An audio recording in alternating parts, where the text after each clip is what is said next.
ladies and gentlemen, and welcome to a brand new edition of the Country Music Armadillo Show. It's been a while since we've done this. Hopefully, I know how to do this still, but a lot of people say I didn't know how to do it to begin with, so we're just going to pick up where we left off. Our guest tonight, joining us from out east in South Carolina, Mr. James Scott Bullard. James, thanks for taking the time to come on the show and join us here tonight.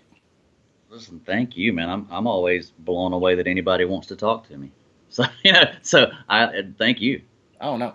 So let's go ahead and talk about your early life and how you became interested in music as a young man and as a young musician.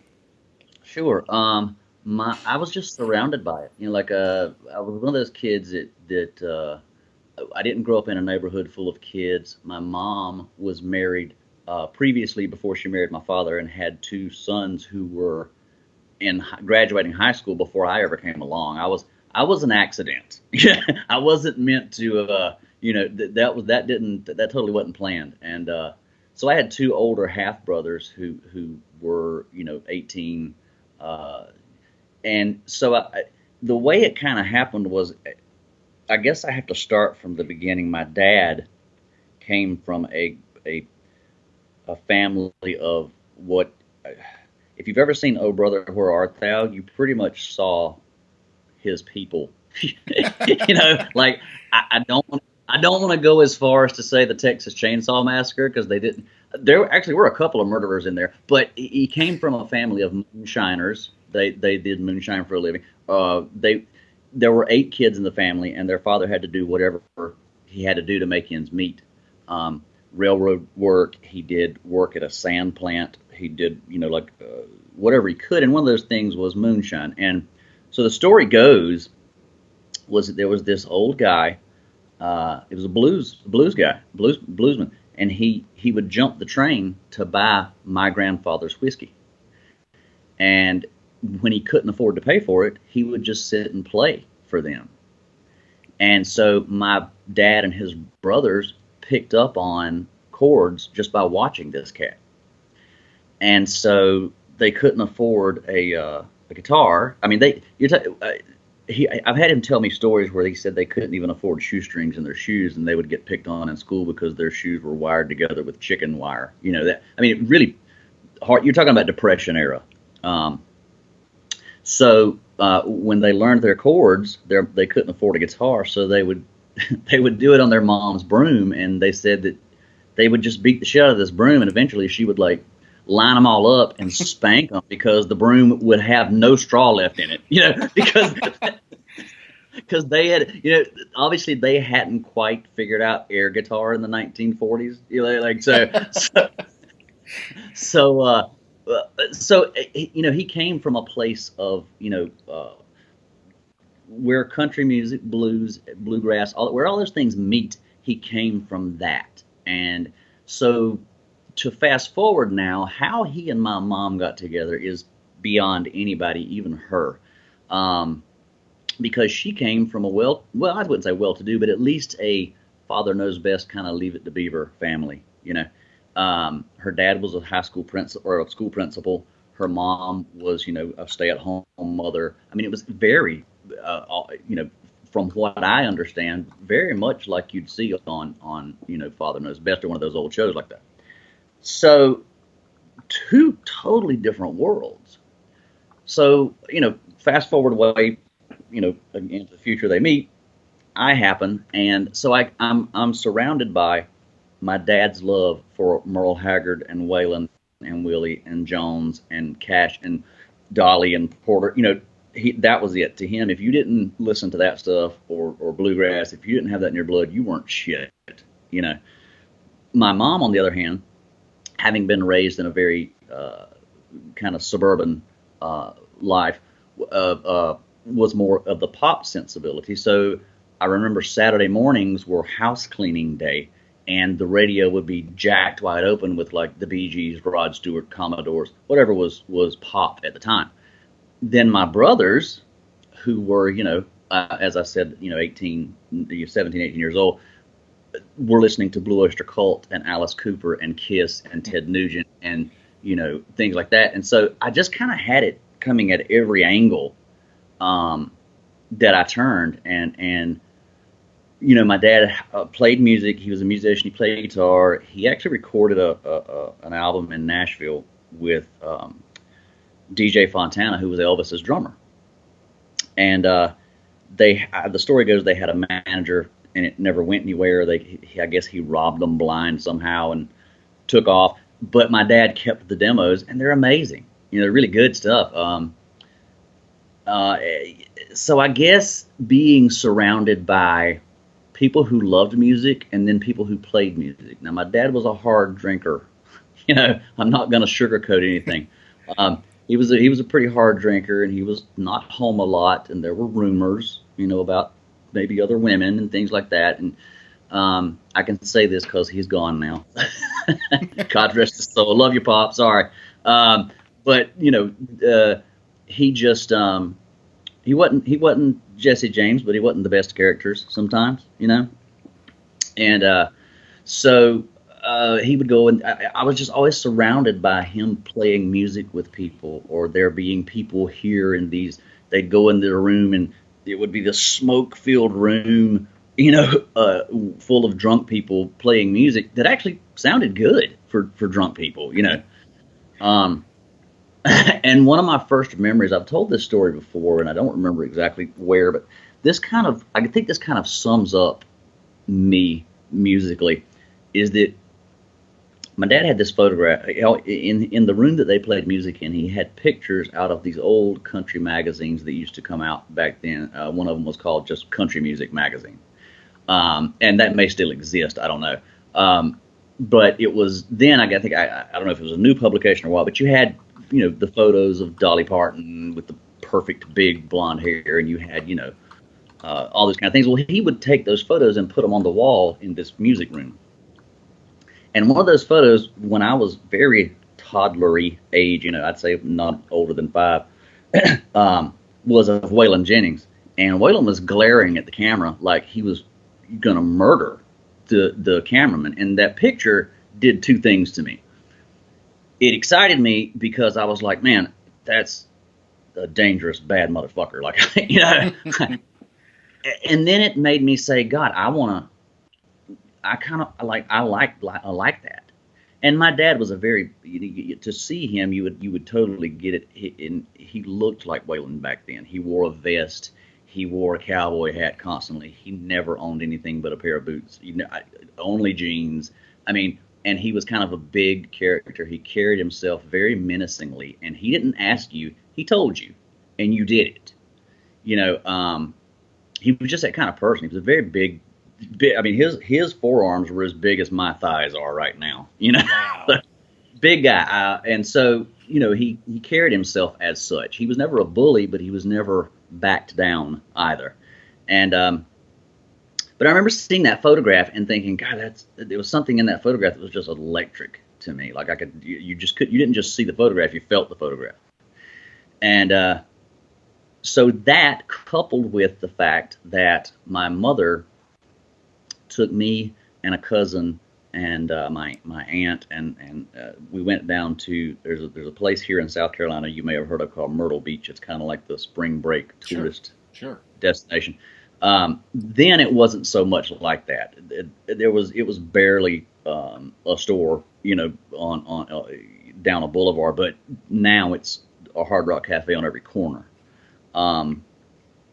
But then they had those T-shirt shops, and I'm sure you probably remember this. These T-shirt shops where they did the iron-on or they pressed the heat, and it would be the puffy lettering or the decal, on the shirt.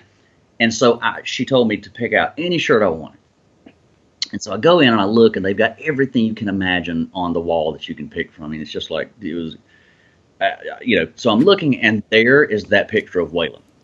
It's that same picture. So I'm like, I gotta. That's it. I gotta have that shirt. Well, my cousin was with me, and she was about 14 or 15, and she's a big Peter Frampton, fan. Whatever was Andy Gibb, whatever was going on back then. And so I look over to my right, and there is a Kiss Destroyer cover, a T-shirt decal. And I'm like, well, Mom, can I get Waylon on the front and Kiss on the back? So my cousin, who was, the teenage girl who knew everything about music, was like, "You can't do that. That doesn't even match." So if anybody ever asks me to explain myself musically, that's it. Like, why doesn't it match? Like, who said that can't work? Like that. So I don't have that shirt. I wish I still had that shirt. I would have it framed if I still had it. But that just being surrounded to answer your question. I just went a really long way around. No, don't But worry about it. I was just surrounded by it. Like I was surrounded by people who either loved it or who made music. They either loved music or they made music, and it was a part of their. It was just daily life. Like there was it just was never something that was a question. It was just always there. My dad's record collection was available to me. My brother's not so much. He kept his pretty well hidden, and I have a great story that I have this one tattoo that is an album. It's a record. It's just a vinyl record. And my brother passed away from pancreatic cancer in 2010. And but he used to tell this story, and he would always wait until we were around a bunch of friends, and I was grown, but he would tell the story where he had borrowed the double platinum Kiss record from a friend. He comes home one day, and at 3 or 4 years old or whatever, was on the floor with this Kiss record under my knees on a hardwood floor, mind you, using it as like a ski. Okay, so Oh no. scratched it all to hell and back. So he had to end up buying his friend another Kiss record because I had totally just screwed this record up. So that was our running joke through our life. So this album, the vinyl record that I have on my arm, has his initials in the Kiss lettering because I always owed him a Kiss record. So there it is, right there. I'm wearing it, and anyway, but it was just that kind of thing. I was surrounded by it. Now, when I got to be a teenager, of course, country music to me was ridiculous because it was so close to home. I was from the South. My dad was the kind of guy I said he was. It was just very, and he was very stern about it. Like, I was, so of course, as any teenager does, I ran screaming in the opposite direction of whatever he said or whatever was close to home. And I found punk and heavy metal. You know, a friend of mine came to spend the night one night. We had a sleepover, and he brought Quiet Riot and Ozzy's Randy Rhoads tribute album, and I'd never heard anything like that in my life. You know, so I then asked my dad for a guitar, and he got excited, because hey, my son wants to, do what I do. He wants to play music. And so, but the guitar I picked, of course, was a Flying V, and he wasn't so keen on that. He was kind of guy that'd be like, looks like something ate half your fucking guitar, man. Like that. That would be his answer to that. And but because I was his only son, and it was the worst part was it was cheap, and it was in a pawn shop up on Main Street, and it was a horrible guitar. I mean, I don't even remember the name brand probably wasn't even on the headstock. That's how cheap it was.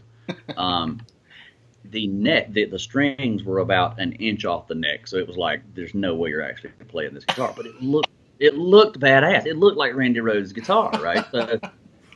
So I talked him into it because it was like $100 or maybe less. And he's like, God, against my better judgment, okay. So I got the guitar, and of course, because it was a piece of shit, I just ended up putting it in the closet and never touching it again.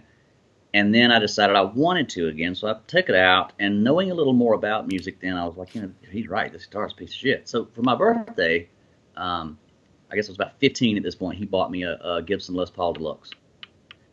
And that was kind of, and at that point I had decided I was quitting school.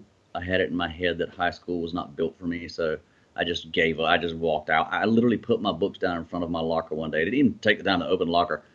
Put the books in the locker and walked out the front door. Um, and my dad, of course, my mom actually being the daughter of an educator, she was out of mind. You can't do that. And my dad was like, let him find his way. He'll figure it out. Like He was very, to be such a stern character, he was very laid back in certain areas, probably where he shouldn't have been. Um, but that guitar, that Gibson Les Paul, and me having a high school girlfriend at the time who bought me for my birthday Black Sabbath's "We Sold Our Soul for Rock and Roll." Ah, So now you add it all together. I've got a brand new Gibson Les Paul Deluxe. I've got a copy of "We Sold Our Soul for Rock and Roll," and I have nothing but time on my hands because I don't go to school anymore. So I sat and I just learned that record from front to back. Um, and of course, the whole time my dad's in my ear going, "Well, those aren't real chords. That's just like power chords. That's shit. You know, that's it. What you're doing. That's not. If you can't play Wildwood Flower, you're not worth a damn. Like that was his thing. Like if you don't know at least Wildwood Flower or He Stopped Loving Her Today, then you suck. Like that. And I'm like, but Dad, Ozzy's like a millionaire. I don't care. I don't care. I don't care. There's plenty of millionaires out there. Trust me, you got to learn. So for a long time, we had this struggle. We had a battle. We really did have a battle over music.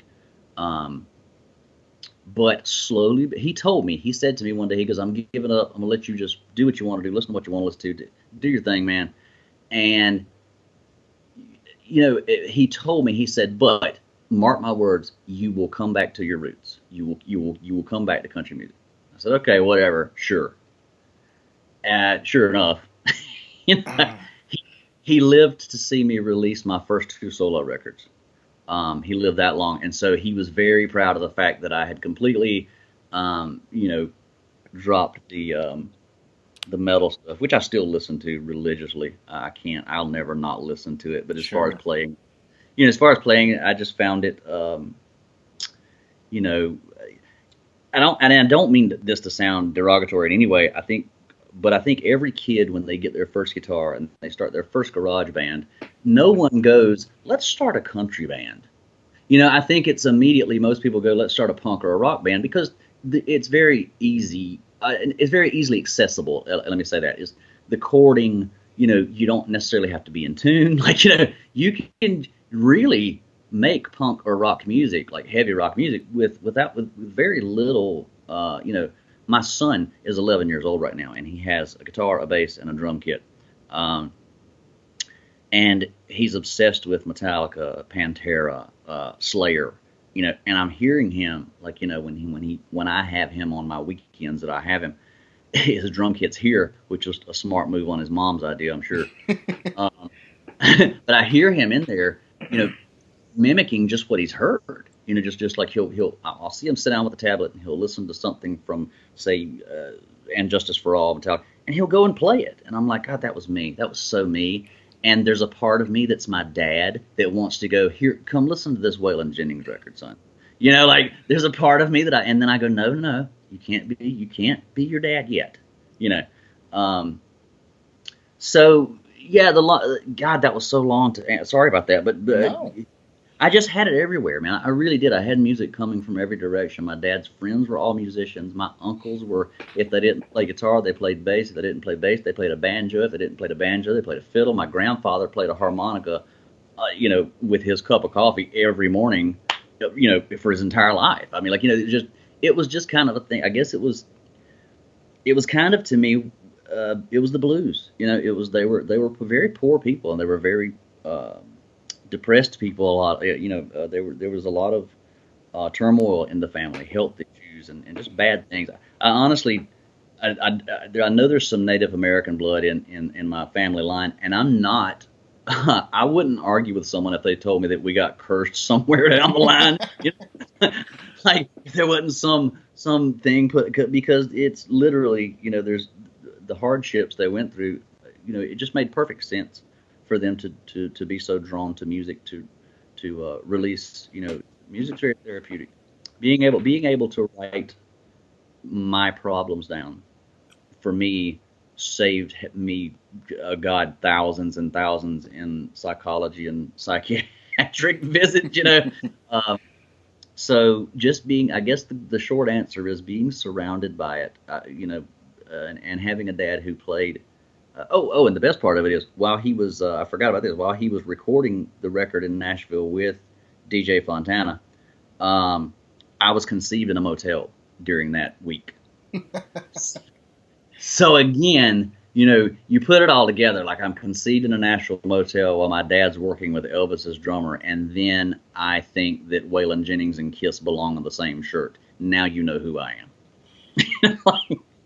And I mean, at that time, yeah, that was an odd combination. But you see today's fans, which okay, I'm a big a country music supporter as anybody, but I went on the road for a weekend with Black Sabbath last fall because you know don't worry Yeah, so much about the genres in music as long as it sounds good. I mean, and you're you seeing know, that so much. There are so many guys who did the rock and roll thing and they've played the metal and they've gotten a little older and they've decided, I need something with a little more, I guess substance is the best word, and they turn to country music. And it's something that they've always loved, but they find that it is more fulfilling for them than playing the rock stuff. they do, and you know where I found that out. You're so right about that. I found that out. Honestly, I'm not doing this to name drop. And he may call me up and kill me later. But one of my oldest friend in Nashville is Erie Vaughn from the band Danzig. Um, he's been, since I've been migrating back and forth to Nashville every September. Usually every 6 months, I go to either play a show or attend the AMA thing or whatever. Um, but he's been my longest standing friend there, and he really loves what I do, and loves. You'd be shocked to hear his list of favorites. It's not what you'd think because you're talking about a guy who comes from Danzig, Sam Hain, the Misfits, like that. Those Sure. were his band.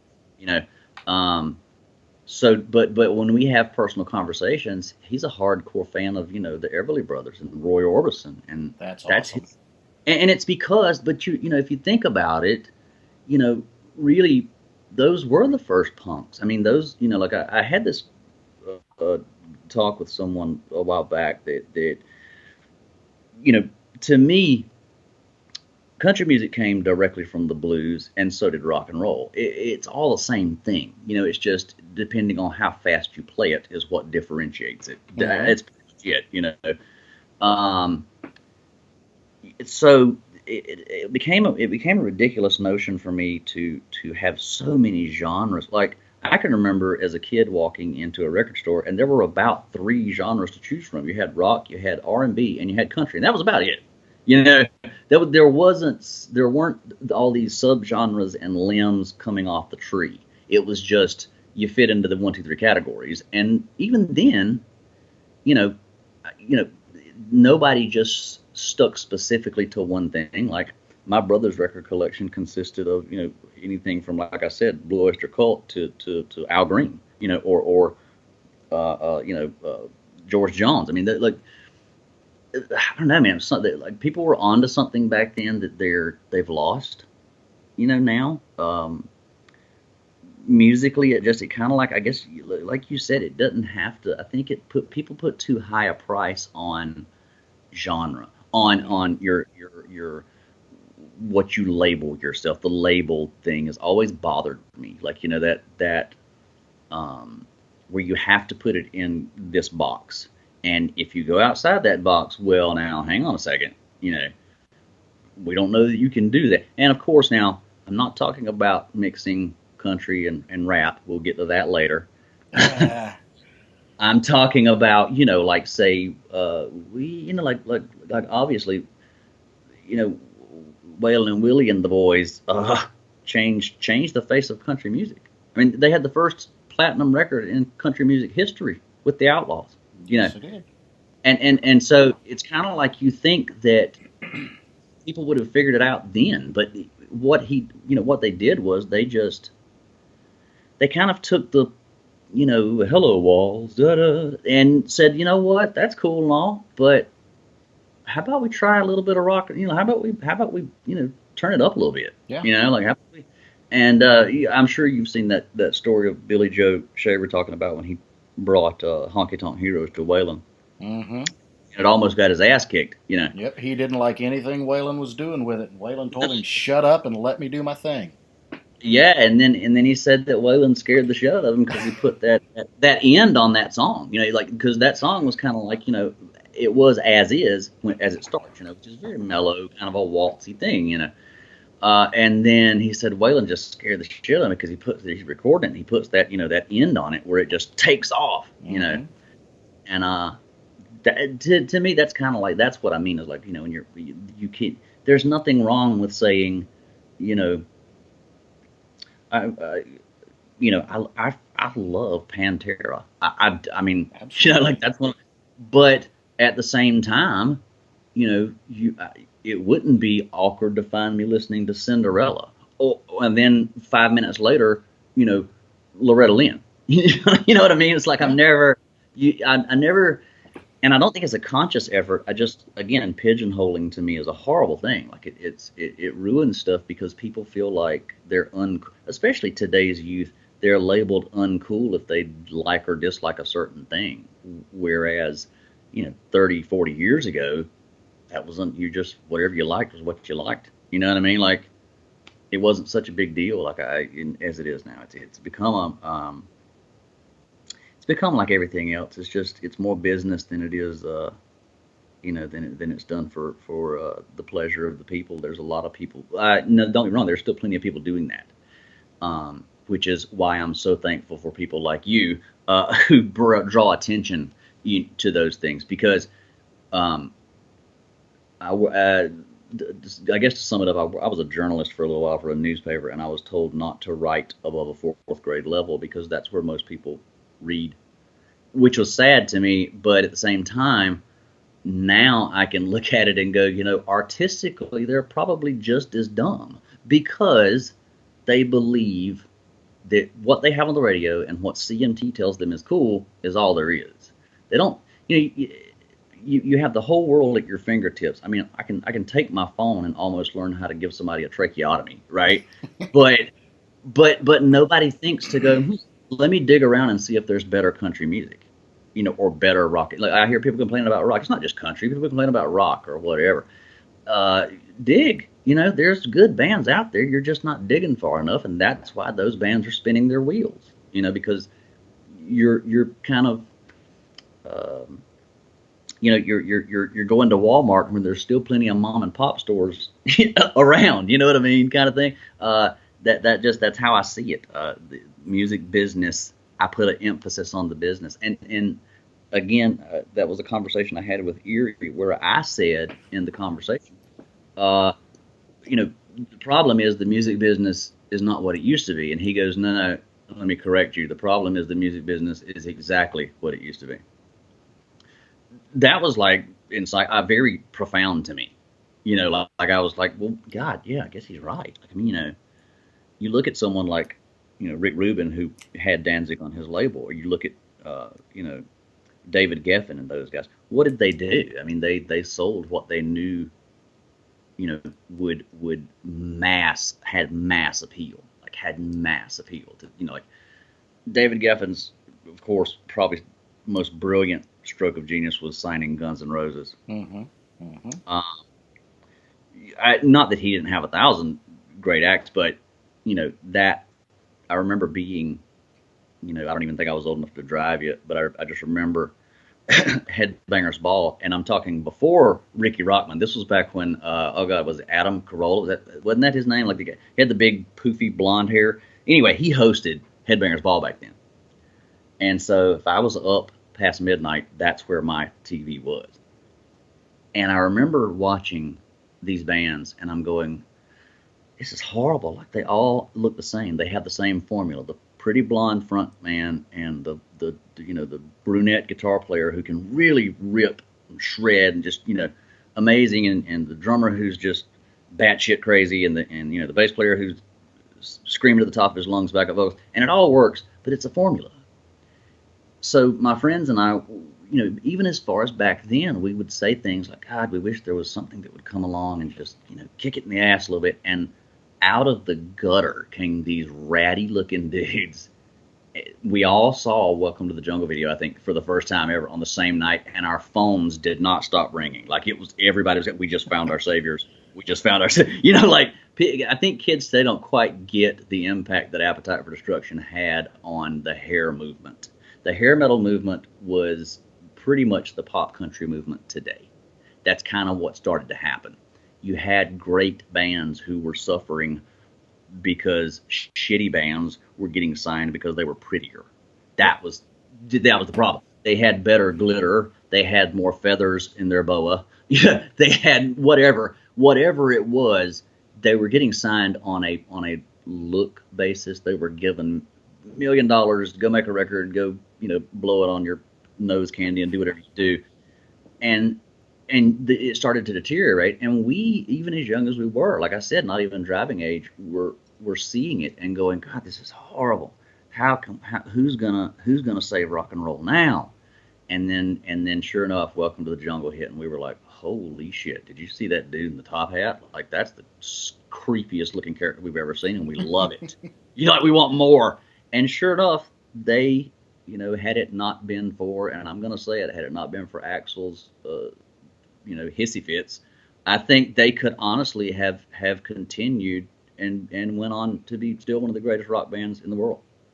A friend and I were discussing it recently. It got to be ridiculous when their videos go from Welcome to the Jungle, which is pretty much like a live, shot, very, very cheap made video, to Axl Rose swimming with dolphins on the Use Your Illusion. There's one video where he's swimming with dolphins. We're like, oh man, he's lost it. Like, we've lost rock and roll. It's gone to the dog, But there's still plenty of people out there making that kind of music that what we're calling salvation for our music. And I'm gonna say I don't think our music needs saving. I think it's there. I think it's there. It's just that it's the people that need to be educated. So for guys like you who are doing this show, and of course, it would be remiss of me not to mention my manager, Missy Davis Jones, who believed 100% in anything. And we do butt heads here and there, but she's usually right. I'll go ahead and say that. But for her having faith, like the faith that she had, and then of course also more recently, Amanda and John and Samuel starting that the Pretty Fucked Up James Scott Bullard fan page, I was just blown away by that. I mean, I'm always blown away by things like that, and so thankful though that there are people that age group, because they seem, I don't know them personally, but they seem to be younger, than me, younger than most people who are listening to country music, and they have their finger on the pulse of what's real already, and that's gives an artist like me such hope, that they are promoting things like Cody Jinks and Coulter Wall, and they are me, and it's weird for me to put myself even. This is the best way to describe this. My son he grounds me very quickly. He's very quick to ground me. We're out eating at a restaurant one day, and someone, oddly enough, recognized and asked for a photograph. And I said, absolutely. And so they said, I hate to bother you while you're eating. And I was like, no problem. And I stood up, I took the photograph, and I sit down, and my son goes, and he's 11. He goes, well, why do they want your picture? You're just daddy. You're nobody. Like immediate. There's no ego to be had with him around. It's just done. Okay, you're right. You're right. You know what? Let's finish our salad. But I love the fact that those three guys and that are running the JSP fan page, and you and there are so many the underground movement is starting to come to the forefront. The light is starting to shine out of the tunnel. I've had my eye on it for so long, thinking, oh man, is it ever going to happen? Like you get to be cynical. As time goes on, Sure. you become very cynical. You become very jaded. You become disillusioned. I've become disillusioned to the point where I said, okay, I'm quitting. I'm going to just go bag groceries at Walmart or something, because But then there's something always pulls you back in, and it's people like that.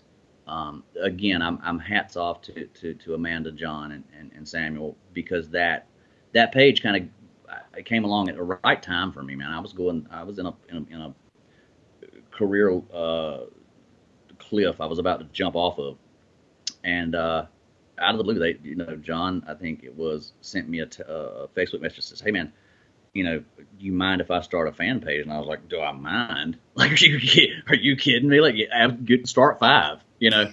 Um, but they've done, in just a couple of weeks, it's been up, and they've done so much. I mean, they've really, they just sit down and they take the time because they genuinely love the music. It's about nothing more than they genuinely love what they hear. They pay attention to lyrics, and I say it the way I say it because it still blows my mind because they're young, and it seems,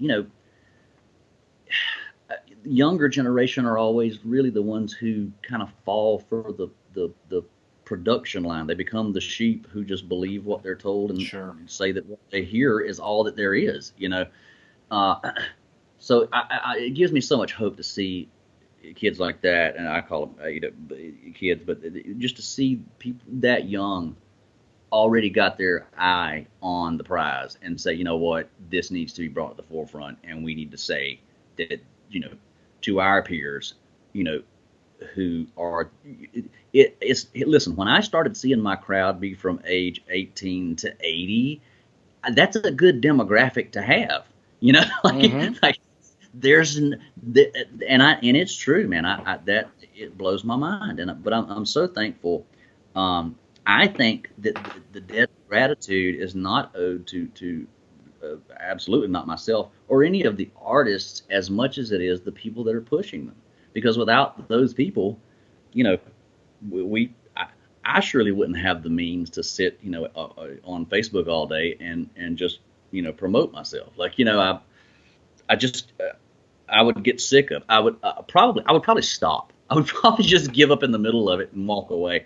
Um, but so I'm very thankful for that there are people like them, and there are people that are, paying attention, and people that are sharing the stuff. And it's, word of mouth has always been and will always be the best way of advertisement, and the internet, you know, is just a quicker way to do it.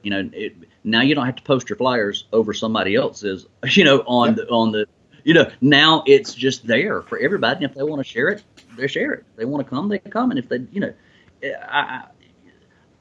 that's a whole other conversation I could get into about the double-edged sword of technology. But that's one good thing, is that I have found a fan base that is so loyal and so dedicated to, pushing what they feel is real music that Mm-hmm. comes from a real place. And that's that that's nothing I didn't do that. They're doing that, and that, again, Missy, my manager, she just had the faith to say, okay, I'm going to dump a bunch of money into you making records, and we might make it back, we might not. Um, but so it takes a lot of a nerve, a lot of testicular fortitude, or ovarian fortitude, I guess, in her case. Um, to do something like that.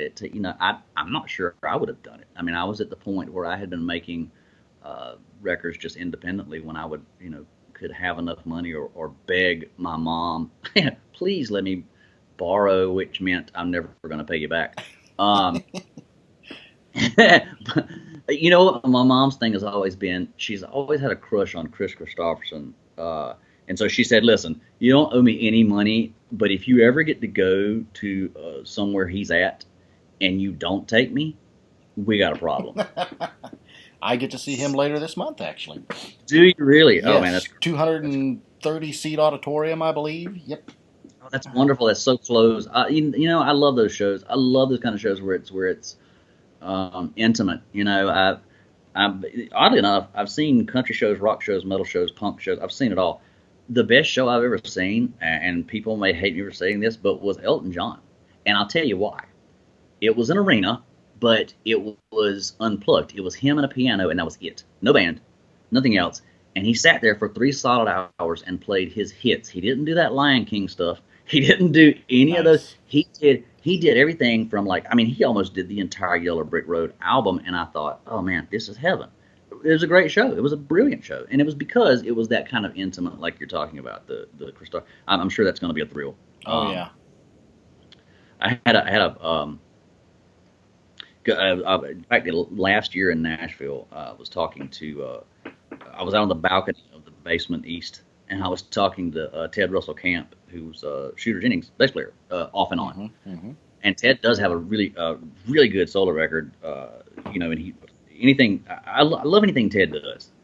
And but we were talking on the balcony, and somehow the subject came up. It was me, him, and someone else, and the subject came up of who would be the person that you would be freaked out if you met. And I said, well, most of my heroes are dead, so that would obviously freak me the fuck out if I met one of those guys. But I guess to me there would be two: Chris Christopherson and Tom Waits. Like, I wouldn't know how to act. I wouldn't even know what to do with my hands if I met Tom Waits. You know what I mean? Like, it's just one of those things. So, but then Ted proceeds to tell me his Christopherson encounter, which was awesome, and I'll let him tell you that one sometime.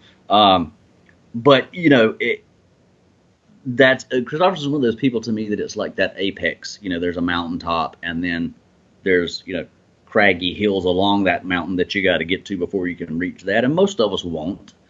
Like most of us are not going to write something as brilliant as Loving Her Was Easier. But the fact that we're trying, you know what I mean? I envy you for getting to see that. I found out maybe like 2 years ago that he played about an hour and a half from my hometown, and I had no clue. I didn't know it happened until afterwards, and I was like, "Are you kidding me? I would have walked to that." And it was a small opera house like you're talking about. So I regret that I didn't know about that in advance. So please keep me informed. Shoot me a message and let me know how that goes. Yeah, I'm probably going to try and take some videos that night, because I've really cut down on that, because I don't like to be that guy that holds the phone up in front of everybody at the show. But that was like the night I got to see Willie Nelson and Merle Haggard in October of 2015. Oh, wow. You just you don't pass that opportunity up. No. Well, those guys are, I mean, God forbid anything should happen to, but you have to look at the fact that they are, older gentlemen now, and we don't live forever. None of us do. And oh, sure. So you have to take that opportunity when you got it. So yeah, if I would. Merle had gotten sick, and they rescheduled the three or four shows leading up to that one, and I was sweating bullets the whole time, because I'm like, I don't want them to reschedule this show. I was nervous as a whore in church they were going to have to reschedule that show, but it went on without a hitch. Good. Yeah, no, that's an amazing thing. I never got to see Merle, and I regret that. That was my dad's favorite singer of all time. That was his favorite. In fact, I have plenty of tattoos. I stopped counting at around 25, but I have an anchor on my arm with a banner through it that says "Mama Tried." Nice. Nice. Because my mom has always been my anchor. Like, she was the one that walked me to the doors of rehab when I had to go to rehab. She's a trooper, man. She's been through a lot of stuff. She lost a son, she lost a husband, and she almost lost me. And she's a bad little old gal. She's about to be. She's gonna kill me for saying this, but she's turning 80 in October, and but I guarantee you, all 5 foot of her would probably beat the shit out of most of us. All right, so let's go ahead and take a break. Sure. I like to play a song during the break, but today I'm going to let you choose a song to play, and if you don't choose the right one, we're going to play 2 of them. So why don't you go ahead and kind of intro us whatever song you want to hear, and if I have to step up and make a second choice, I will. Does it have to be my song? Oh yeah, we want one of your songs. Okay, you want my? Let's see. What? Another Heart is still that video is still doing really well. Let's go ahead and keep that one going for a minute. Great minds think alike. This is James Scott Bullard, Another Heart. We'll be right back on the Country Music Armadillo Show.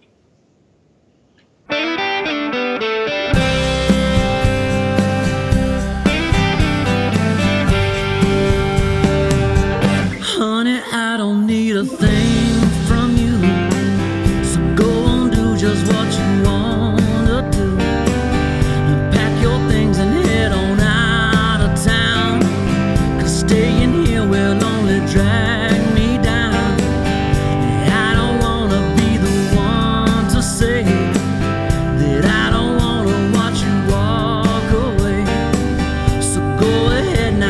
set me free. But tell him all the lies you told to me, and I don't care where you go. Oh, I don't really wanna know. Go and break another heart. I'm going back down to the country, 'cause this old city's got the best of me.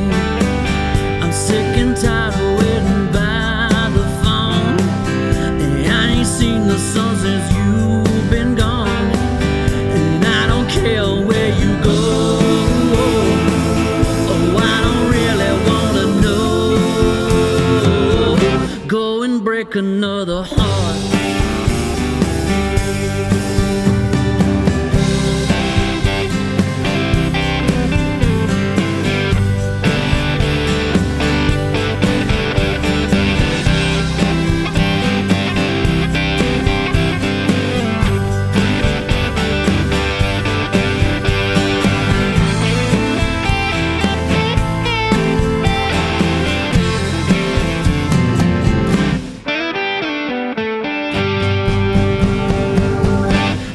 See the use in hanging round while you go out at night and paint the town. Girl, your heart is just the cheating kind, and there ain't nothing here but wasted time. And I don't care where you go. Oh, I don't really wanna know. Go and break another heart.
Welcome back to the Country Music Armadillo Show. That was James Scott Bullard, Another Heart. Excellent song. I'm so glad we were thinking the same thing on that.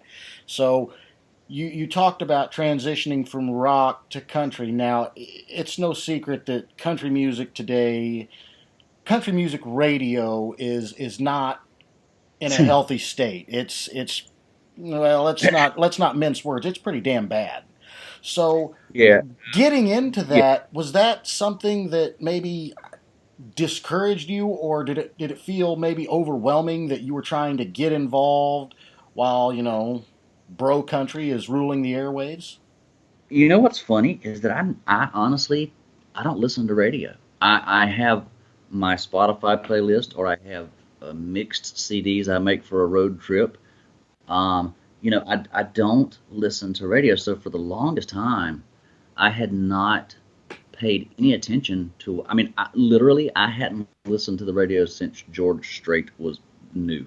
Like that. That was about when I stopped listening to radio, and so I didn't know much about the bro country stuff. I was the hard rock band I was in. I won't say metal. We weren't metal. Um, I don't know what you'd call it exactly, but it was what it was for the time. We did a lot of playing. We were in the '90s. We were a '90s band. Okay, let me just say that. So we opened shows for bands like, say, Creed. We would open shows for bands like various bands that Butch Walker was doing at the time. Um, uh, we did various. We opened for. I think we opened for Marcy Playground once. So I mean, it was kind of like, the '90s had this eclectic thing where you could kind of do anything and put anybody on the bill with each other, and it worked. Yeah. Um, so I was playing this hard rock band, and one thing led to another. where we had played our hearts out and we had done our thing and we'd had three. Well, let me say that we had two good records, strong records that did well for us. Got heavy rotation on around the country and got us a lot of good opportunities. Um, I did my share of sleeping on pool tables and bass cabinets. We traveled in a van that had no heat or air. Oh, well, except sometimes you could turn the heat on and you'd feel a little heat, but for whatever reason, the exhaust would also come in, so you'd start getting really Oh, dizzy. And you'd be like, why are we all feeling the same? Do you feel like a balloon? Because I feel like a balloon. Like, it was our Spinal Tap moment, I guess. But so once we figured that out, we of course piled out and our clothes smelled for days. But as a younger guy, I was just listening to what was popular at the time. Like if we got a call and said, "Hey, you want to open for Creed?" Well, I better go listen to Creed for a week so I know who they are. Or my main influences back then were um, I could never get away from the South. I always loved the Black Crowes. I thought they were I thought they were one of the better rock bands to you know. I, Near the end of their career, for me, they got a little too jammy. I don't like jam bands. I just don't. I apologize to any of my fans that do. If that's your thing, man, more power to you. It's just not for me. And so, so I was kind of influenced by maybe a little bit of Black Crowes, but a little bit of I wanted something edgier. I don't know if you've ever heard of a band from Alabama called Brother Kane. Um, they were on and the way they were on one of the Halloween movie soundtracks. okay. So like I kind of came to them in the oddest ways, but they had a very southern. They were able to keep Alabama in their soul because that's where they were from, but still be a hard rock band. So that was I kind of mixed all those things together. Um, and so the band was doing well, and then one thing led to another, and people had divorces, and then they had other wives, and then they got married again, and then they had kids came into the mix, and everybody just kind of went, this has run its course.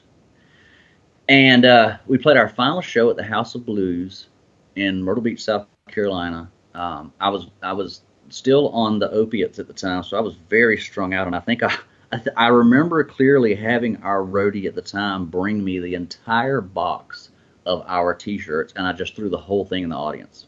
Like $1,000 just went to everybody gets a free shirt tonight. But it had run its course. I had a drug problem, a healthy one. My bass player here. God, this is the greatest story. This is a testament to how much people love music. My bass player at the time, well, his wife was pregnant and expecting at any minute, so he had a beeper on his side as we're on stage playing our final show, and if it went off, he had to go. So we had another bass player waiting in the wings that we knew, just a mutual friend, to take his place, just in case that happened. But it was our final show. We walked backstage after it was over, and we went our separate ways, and I don't know that we spoke for a long time after that. I don't know that we're all great friends now, but I don't know that those kind of things take their toll on you, whether emotionally. There were always fights between the bass player and the drummer. Like I was too high to care. I was too laid back. I didn't care. Like I wasn't gonna fight anybody. Let's just chill. Let's go back to the hotel room and play cards, man. Like that was my thing. So when that ended, it really hit me a good 2 weeks into it. What am I going to do with my life? Because that was my plan. That was my career. Like now that rug just got pulled out from under me. What am I going to do? Well, we had a family friend who owned a home in. She had two homes. They were both. One was in the mountains of North Carolina, and one was a little closer to the beach side of North Carolina. And she had a home there, and she said, go stay. Clear your head out. Just go stay. Very gracious, and I did. And I was dating a girl at the time, and she had bought me Graham Parsons' GP record. And I thought, what? Like what is this, man? Like I didn't get it. I just didn't get it. So I just kind of, I put it to the side. I did a little homework on him, and I realized, okay, well, this guy's the guy that kind of brought Emmy Lou to us, and he was tied in with the Birds, and I got it, I get it, but I didn't get it, And as I'm up in North Carolina, I'm on the like I said, the shore side of North Carolina, and everybody kept telling me the whole time I was there, and keep in mind, I went through this Jim Morrison phase while I was there. I got like really fat. I grew this massive beard before it was cool. And I just kind of let myself go. But I ended up writing my first solo record, which was a country record. Unintentionally, a country record. And everybody kept telling me, hey, man, there's this guy living like 40 minutes from here. You need to go check out. His name's Ryan Adams. And I'm like, no, it's all right. It's not that doesn't sound like my thing. And everybody's like, well, it's just like like 40 minutes from you. We'll all go. Like, you need to come see the show. Never did go. Never would go. Oh. And so then one day I'm going through this record store. It was a mom and pop record store I'm going through, and I run across the Heartbreaker record. And I said, okay, you know what? I've heard enough people in my ear about this guy. I'm going to listen to it. I was blown away. The songwriting, I thought, holy shit, like who thinks like this? Like on that, because coming off the heels of a rock and roll band, you don't have to say much. You really in when you're loud enough, nobody gives a shit what you're saying. So my I was immediately drawn to his Bob Dylan-esque influence, where the words were so important. And so for a long time, I was influenced by that. Of course, he led me from him to Whiskey Town, which led me to understand that there was a whole underground movement going on. And then just flipping through CMT, I see something and I go, why is this on here? Like, this isn't country. What is this? I don't even remember who the artist was, but I just remember thinking to myself, is he wearing a muscle shirt and flip flops? Like, what? I don't understand. Like, is this I just couldn't fathom the idea that the last time I saw it, the video was shot in a seedy bar. This time, your guy's on a beach. You know what I mean? Like, and I was like, I wasn't quite sure how to take it. So for the longest time, I went through this period where I tuned all that out. I tuned out all those any radio or television influence, and I didn't know how bad it was becoming. I didn't know until it was already too. Not that I could have gone in and saved it, but I didn't know what was going on because people weren't talking about it. People were more into feeding me new stuff. Like, here, check out this guy. Oh, if you like him, check out this guy. Oh, and if you like this guy, check out this guy. Just like they do now.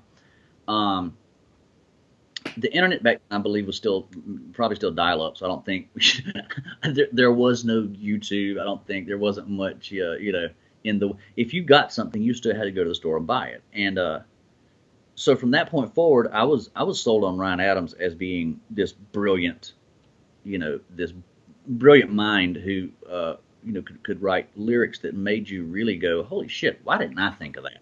Like, I have said that, I just didn't say it like that. You know what I mean? So then that took me into a weird direction where I discovered Tom Waits and Leonard Cohen and all those guys. And the more I listened to them, the more I would listen to them. And then, of course, you can't go to any of those guys without discovering Townes Van Zandt. Mm-hmm. I discovered Townes Van Zandt. I honestly don't remember how that came to pass, but I just remember listening, and I think the first song I heard, of him was Marie.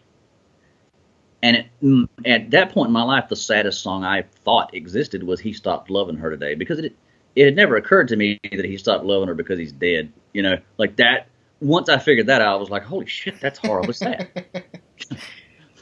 But then I hear Marie. I hear Townes Van Zandt, Marie, and anyone who's listening and knows the lyrics of that song, Jesus, can he even get away with being that sad? Like, can we allow that? And so I got really heavy into that that movement, into the songwritery stuff, and I started going back through my songwritery Rolodex, and my dad had a few, like Jim Croce. He was a big Jim Croce fan. Those guys that were more about the words and not so much about, we don't care if we can sing or not. Yeah, like, and I'm not knocking anybody, but let's face it, like, you have Luciano Pavarotti and you have Bob Dylan. You know what I mean? Mm-hmm. Dylan, of course, being the brilliant songwriter, but it's whatever happened. I was doing songs and I was writing songs, and they were all so prolific and profound, and whatever word I could think of that started with anything but P.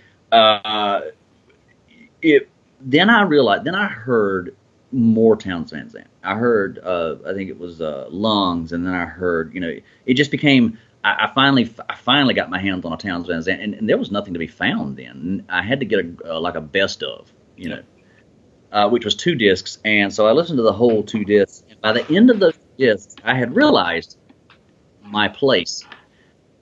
Townes Van Zandt's the kind of artist who puts you in your place very quickly, and it's where you realize you're not going to be that kind of songwriter. You're not going to be Leonard Cohen. You're not going to be Tom Waits. You're not going to be Townes Van Zandt. You're not going to reinvent the wheel. So the best thing for me to do is to do what I just tell my story and do it how I know, the way I know how, which is pretty much the Hank method, the 3 chords and the truth. And if it can't be written in 10 minutes, it probably ain't worth hearing, and so I've kind of always adhered to that. I've always stuck to that thing because for me, as far as songwriters go, Townes Van Zandt, Hank Williams, that's the mountaintop. Like Christopherson's up there, like I said earlier. Those guys are on a level that when I look back at how many years it's been, and yet today those songs still stand the test of time against anything that I've heard. It speaks for itself. I don't have to say any more about it. I can put on, Hank Williams, I'm So Lonesome I Could Cry, and literally, like, want to cry. Like, literally, I'm Sure. sitting there going, God, poor bastard. Poor, he really hurt, man. That was the thing. It was hurt. If you, I wasn't privy to the knowledge of how fast country music was swirling the drain, because I was out of touch, and I did it deliberately. I took myself out of touch. I went and stayed in this house, and I went and I was in a whole state, and I was not just physically but emotionally and mentally, and I didn't know what I was going to do. I didn't know where I was going to go from there. I didn't know what I was supposed to do. I had no clue and no ambition to even find a clue. So it had, I guess, then I put on the Graham record again, and I thought, okay, I'm starting to get this now. I'm starting to put 4 and 4 together, and but I think somewhere along that line. And while I was living in that city, that was the same city that Brandon Lee was killed in on the set of The Crow. Okay. They make a lot of films there. It's Wilmington, North Carolina is the name of the city, and they make a lot of films and TV shows there. Well, while I was there, my mom and her friend thought it would be a good idea to sign me up to be on TV or film at that studio. And not even a week passed, I got a phone call to come be on Dawson's Creek. so I did. I went, and I don't tell a lot of people that because it's Dawson's Creek, and but I ended up doing it, and I hated it. I realized I'm not an actor. I do not like this at all. Like, you stand in place for about 12 hours and they just move shit around you and then say action.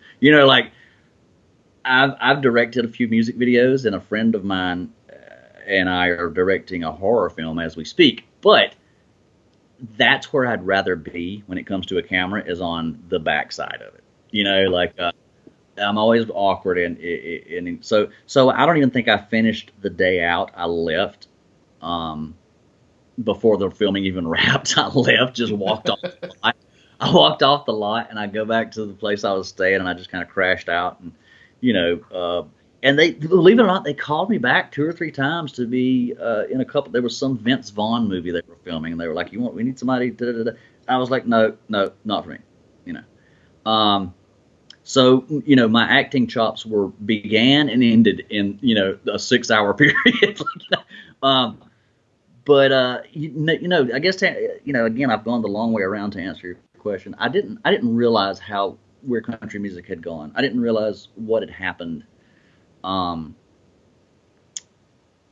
remember, I won't repeat it, but I remember the article. I remember what Waylon Jennings said about Garth Brooks, about what he had done for country music. But I never really listened to Garth. I wasn't paying attention. I wasn't paying attention to country music. I was just writing something heartfelt for me, and it turned out that when we played it back, it was country. And so in my head, I keep hearing the beginning loop of Christofferson, Me and Bobby McGee, where you hear, I don't know, you've heard that, I'm sure there are several versions, but the version I have that I listen to the most is the one where you hear at the beginning, they're starting the song in the studio, and he goes, "Well, if it sounds country, man, that's what it is." Okay, that's when I totally got that. When I at that point in my life was when I understood exactly what he was saying. He was kind of angry, I guess, at whoever was telling him that sounds too country. You could tell there was a tone in his voice that was like, "Well, I don't give a shit. That's what it is." He was setting someone straight. Yeah, he was asserting himself for what it was. He said, "If it sounds country, it's country." So and so that, again, I was just rediscovering my roots. I was rediscovering what I was finding out. My dad was right. That I was going to come back to that. I was embracing the fact that I was Southern. That I left that part out. The manager I had when we were in the rock band once told me that I was too Southern, that I needed to change my accent to get to a more mass audience. And so I did. For the longest time, I thought, God, she's right. So I started trying to watch myself, like, the certain words I would say. Like, we would play up north, and I would say something like, "Let's eat supper." And they're like, "What's supper?" "You mean dinner?" I'm like, small things like that. Just little subtle nuances you don't think about when you're from the South, that people are going, "What did he just say?" Like, I have no, but I just had no clue. That was why it snuck up on me, was because I had no clue until, again, one day I'm watching CMT and there's this guy on a beach in a muscle shirt and some jeans and cut off jeans. I'm going, wait a second. That does not at all look like Hank Williams Jr. No. And that is not what I remember. I mean, like, God, I remember being a kid, and the most amazing thing was we finally got cable. And I live in a rural area, so we were the last ones to get cable. But we finally got it, and then it was the Nashville Network. And I remember the premiere of the video for The Conversation, Waylon and Hank Jr. Conversation. And that, I'm looking at that video thinking, that's like looking at two religious icons sitting at a table singing this song. And it was even a good song. Like, now, if someone did that, it would almost be a novelty. But then the song was so badass. It had that, that Waylon beat, that famous, just straight ahead bump, bump, bump. That's yep. All it. That's all you need. That's all you need. And I remember that. And then the next thing I knew, people are singing about honky tonks and badonkadonks, and I have no clue to this day what the fuck that even is. But it just blew my mind. It blew my mind when I finally did turn on, or someone turned me on to what was actually happening, and I was like, wait, you're telling me that Tim McGraw, you're talking about the guy who had that Indian Outlaw song, right? And they're like, yeah. Okay, you're telling me he did a song with a rap guy and it's playing on country music television? Now, personally, I don't have a problem with that. Like, I mean, but then I start thinking about what kind of doors that's going to open. And sure enough, Bro Country happened. Um, I've made a vow to my manager I wouldn't badmouth anyone in particular, or anything in particular, but I don't have to say anymore for the listening audience to know exactly how I feel about the state of today's quote unquote, I'm not even going to call it country music, today's CMT cookie cutter, Nashville, whatever, I Corporate country. That's what it is. it's again, right. It's like I said earlier, man. It's Walmart. You know what I mean? The mom and pop store got shut down. For the and don't get me wrong, I love Walmart because it's really quick and easy to go grab a couple batteries if I need them. But it is what it is. I mean, that was the problem for me, is that I had no clue what had happened until it was too late. And then I'm looking, I keep saying that like I was going to go into a telephone booth and come out with an S and fucking save the day. But you know what I mean? It was like there was no turning back by the time I saw what was going on. It was like, well, wait. The floodgates had opened. Yeah, and I was like, wait, there's at least got to be I guess not. Well, hold on, maybe the next video. Oh, no. And there was even, I think there was even, if I'm not mistaken, for a short period, there was a CMT had a show they would play late at night that was kind of like Headbangers Ball, but it was more like for the Americana or real country set, red dirt set, so at least they gave that much leeway, but then they even took that, like it just, it wasn't just CMT, man. Everybody became a reality show, and I think music reflects, any kind of art actually reflects, what's going on in your society. I also promised my manager I wouldn't go into politics or religion, but those are the three no-nos. But without bad-mouthing anybody, I will say that I think I know I've said this before.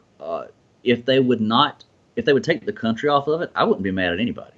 If you call yourself pop, go for it. Do your thing, man. I ain't gonna listen to you, but at least you have the balls to say what you are. Sure. I've even copped to liking. I mean, I'll find myself like a Justin Timberlake song comes on, and I'm like, man, this kid's good. The kid, he's got talent.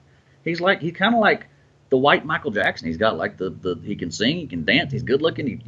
He's got. I mean, Jesus Christ, he married Jessica Biel. Come on,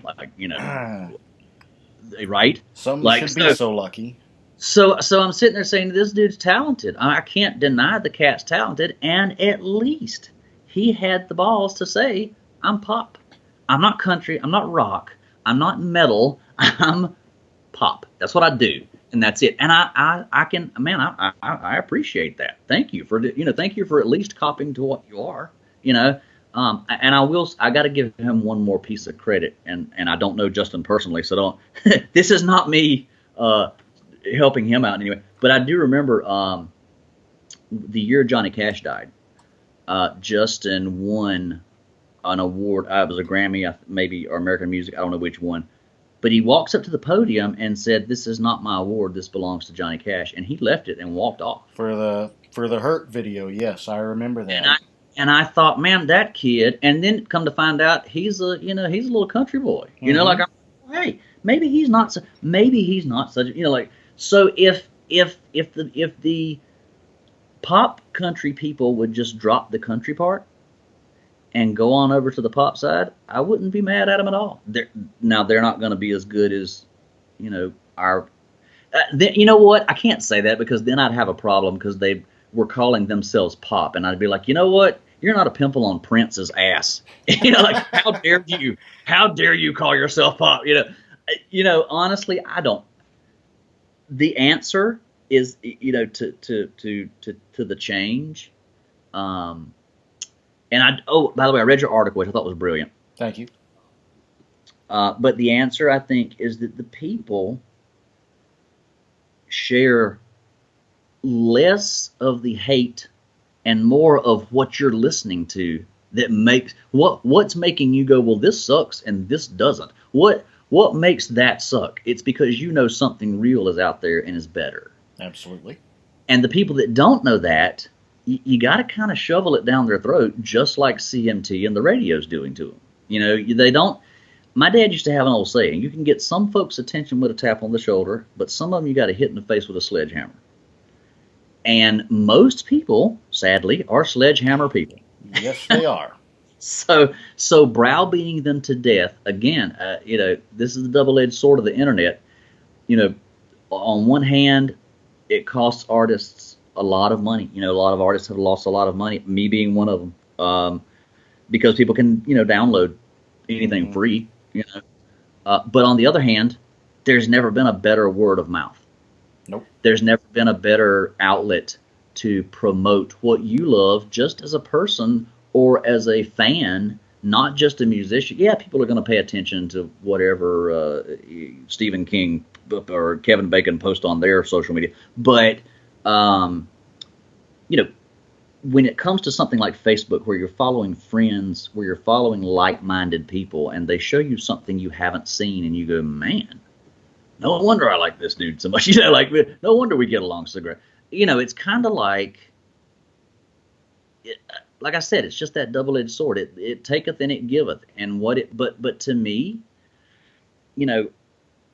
Lord knows I could have paid off a bunch of bills with the money I lost in downloads. However, thank God for somebody introducing me to, Cody Jinks or Coulter Wall. Let me say something about that guy. There are very few songwriters who scare the shit out of me, and by that I mean it in a good way.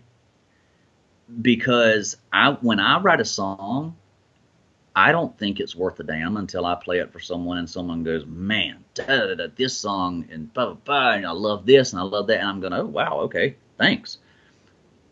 But I don't compare myself to anyone. Never have. But I love it when someone challenges me to be better. And that rarely happens. I mean, aside from the old guys, like we're talking about, our old school cats, of course, the Towns Van Zants and those guys. But nobody new had done that to me in, I don't even know that anybody new had done it. Who knows how long, as far as country music goes. And somebody turned me on about a year ago or more, maybe a little more, and said, you got to check this cat out, and they played Sleep on the Blacktop for me, and I thought, holy shit, now what am I going to do? I got to go get a new job. Like, that dude just took everybody's, job. I'm a huge Coulter Wall fan. Man, I'm gonna tell you, that guy and Timmy Childers. Oh yeah.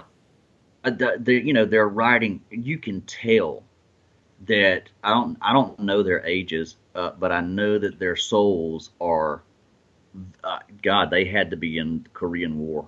Coulter, you know what I mean? Like Coulter just turned 21 here within the last 6 months. When I met him last July in Indianapolis, he was not old enough to be playing in the bar he was playing in that night, and that blew me away because I figured he was, at least 30 years old with that big deep voice and that old soul, and I was just blown away when he told me he was 20 years old. I could not believe it.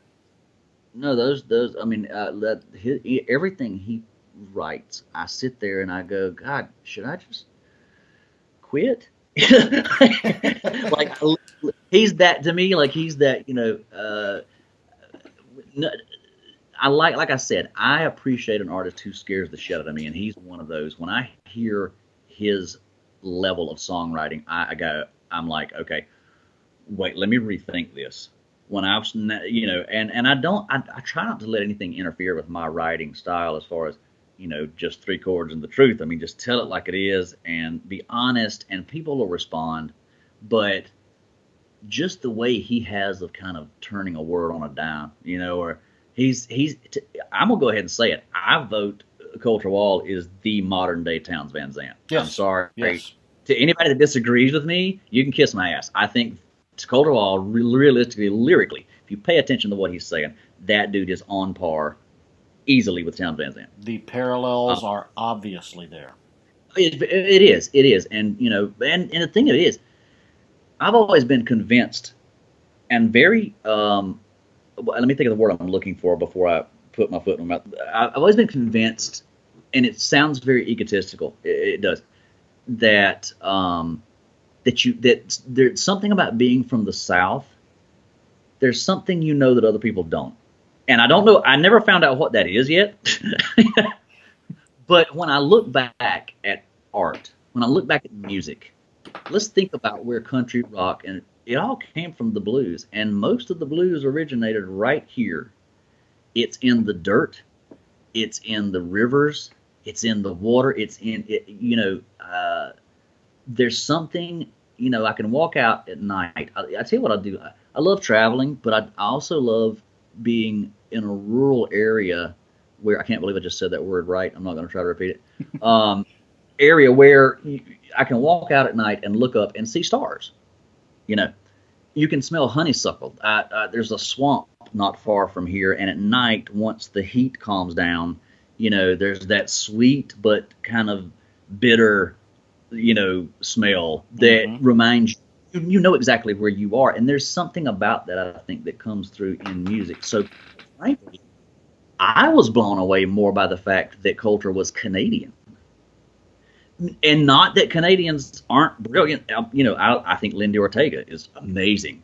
Yeah, they can take Nickelback back, but yeah, but they're putting out some really Canada's turning them out, man, and I mean really good talented artists. And I was kind of blown away. I was like, he's not from the South? Are you kidding me? Like, how can he do that and not be from the South? I almost took it as an insult. Like, right. I literally, this is the truth. I went to Hollywood once, and I felt like I was gonna be able to kick anyone's ass there just because I was from the South. There's something about I can't explain it, and I've talked this over with other musician friends who are here from the South too, and they're like, yeah, I felt the same way. Like I just felt like there's something that's in the earth. It's in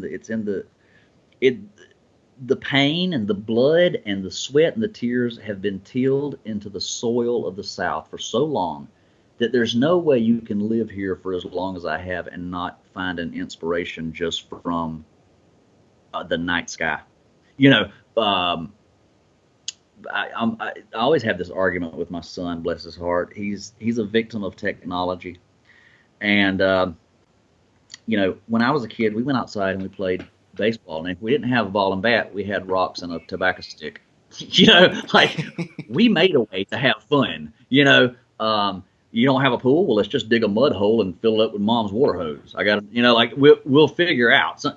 And my son cannot for the life of him figure out what to do if he goes outside because there's not a tablet involved or there's not a Xbox involved. So I just kind of being from the South doesn't make anybody better. I don't want anybody to think that's what I'm saying. I'm just saying that there is something about, if you think about where the majority of the music we love, the majority of the music that you champion, the majority of the music that Amanda, John, Samuel, any of those people on that page, bless their hearts, the music that they are pushing, it all started with the blues, and that all started right here. I mean, not where I'm sitting now, because that would have been awesome, but but it did. That's kind of where it started. Like I said, my dad learned to play guitar literally from an old blues guy who would jump the trains and hobo it to buy whiskey from my grandfather. How much more Southern does it get? Right, right. So that is kind of like, to me, there's something about it. So when I found out that Coulter was Canadian, I was like, wait, what? Are you kidding? Like, how can you? Let me listen to this again.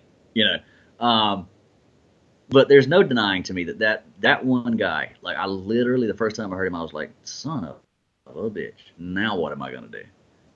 Because it just his sound. He's thunderous. He's big. He's bold. It's the lyrics are just amazing. Like I said, people can disagree all they want. I put him on par with Townes Van Zandt. His future is as bright as anyone's out there right now. Absolutely, and I couldn't be happier. I think the worm is slowly starting to turn. I mean, Sturgill Simpson won the Grammy. Yeah. And in my opinion, he won it for his least country record. So maybe maybe people are starting to catch on. Maybe, hopefully, there's somebody shining more than one flashlight down at the end of the tunnel.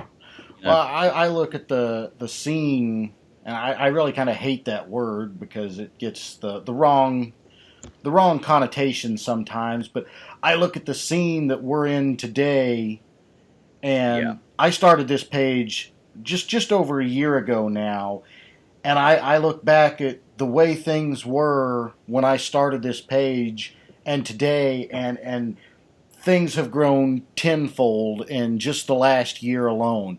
And Right. I look at I follow a lot of businessy side stuff with music, and I was just discussing this with someone on the page today. I look at the situation with iHeartMedia, and Yes. to me, iHeartMedia is kind of the big evil devil in the yard. They're the ones that are kind of responsible for everything being the way it is. And Yeah. I see recently where they have pretty much said, "Hey, we're dying," and that's going to change a lot because they own so many country radio stations throughout the country and dictate to them what they can and cannot play. And I think when the time comes that iHeartMedia goes belly up, and it's coming very, very quickly, when Yes. that happens, I think the landscape is going to change even more because guys like you, guys like Coulter, guys like Cody Jinks, Whitey Morgan, all those guys are going to get the opportunities for that airwave play that they can't get right now because iHeartMedia says no. I think it's been very exciting just to see the way things have changed Right. in the last year. No, I completely.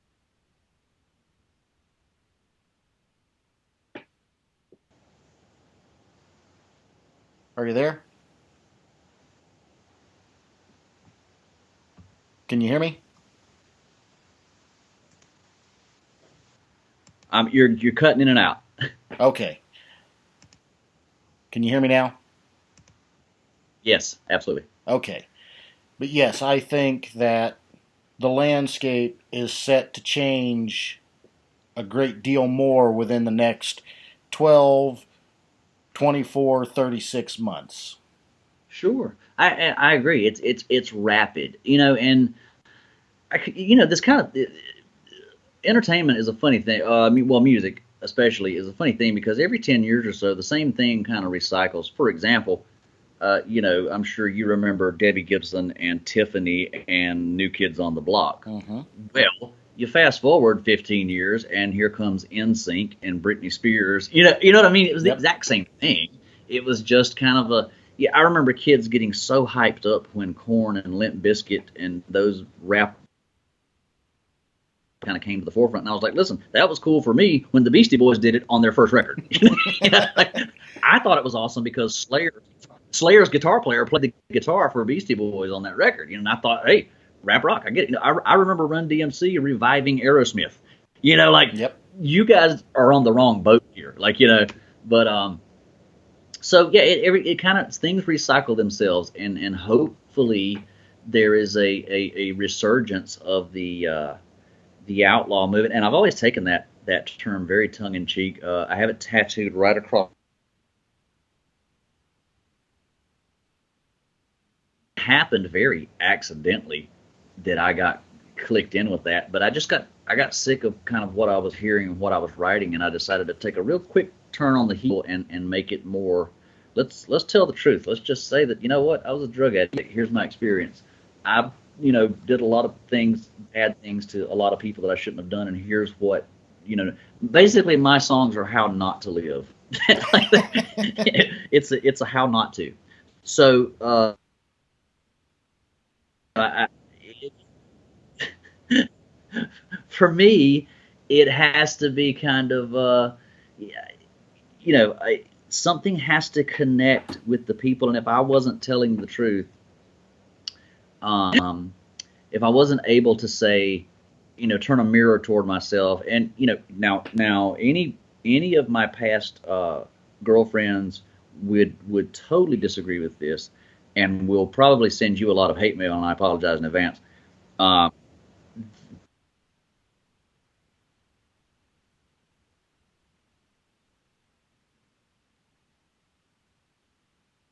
who goes, you know what, I'm this kind of person and I need to seek, you know, I need to go talk to a therapist and just make myself a better person. Fuck that. I'm just going to write a song. You know, I'm going to write. I'm gonna write a song and hope that somebody doesn't make the same mistake, and there you go. I feel like I've contributed my part. I'm done. You know, I'm not about self improvement. I'm about just tell people why you're not improved. That's the best modus operandi. So we're going to do something different this show, something I've never done before. Before this show, I went ahead and I asked listeners for questions, and one of the first questions we got was someone wanting to know the story behind the song Troubled Waters. I'm glad that was the first question. I was scared of what these might be. Um, Troubled Waters. I had taken my son down to this river walk area they have here, which is pretty much a nice wooden bridge that's about a mile or so, maybe a mile and a half long, and you just walk the river. And one day, uh, we happened upon a choir singing, and that had happened to me previously.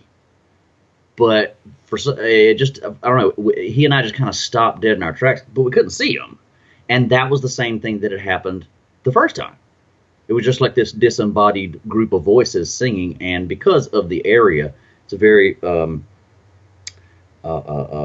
backwoodsy area where this place is located. I was positive that it was one of those old school river baptism kind of situations going on, and but it was just this moment where it was kind of spooky because you couldn't see him, but at the same time it was just this. Well, it was very spiritual because that's what it was, you know. And so, not long after that, Hurricane Matthew came through and destroyed that whole little town. And so after that happened, and I had heard, and this town was where my father had grown up a lot. He would tell me stories of going to see, the Lash LaRue films for 10 cent, if they could afford 10 cent. But now, here's the best part. Back then, 10 cent not only got you in the movie, but got all your snacks and your drink. But he would tell me these stories, and that theater's still there, and but you ride through there today, and it's just it's kind of a ghost town, just because the flood came through and destroyed a lot of homes and ruined a lot of people's lives in this area. And so that song started that way, was me kind of taking that flood situation and people losing everything into consideration, applying it to my past history of having lost so many people, so many things due to my own fault sometimes. And just kind of that disembodied choir, like hearing that not once but twice was just kind of this thing. It made me reevaluate, kind of hold a mirror up to myself again and say, here's what you shouldn't have done. Here's what you shouldn't have done in your 20s. Here's what you shouldn't have done in your teenage years. I've always been a firm believer in you can't blame anyone but yourself for your problems. I don't adhere to any other way than that. People. A prime example is my father had 6 brothers and sisters, and they all came from the same family, and one of them is a Pentecostal preacher who's been with the same woman. Only been with one woman in his life, and he's married to her to this day. However, on the flip side of that coin, coming from the exact same family, my father he ran moonshine. He was a heavy drinker. He was a womanizer. You got 2 brothers who grew up, I don't even think they were 3 years apart in age, maybe, very close. And it was the choice they made. They made the choice.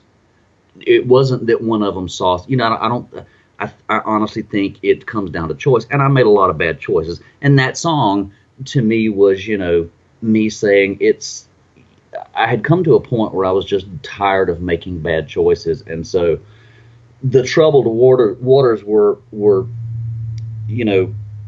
me kind of pouring all of that into one thing and saying, just go ahead and cleanse me.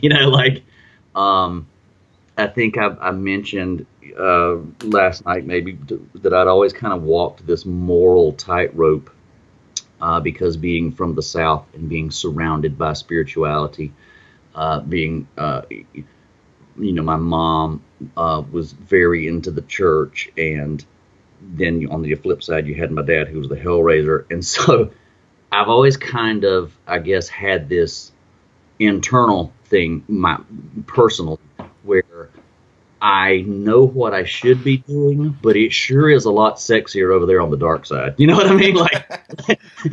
Like my eye will always kind of, those shadows over there are really, like enticing.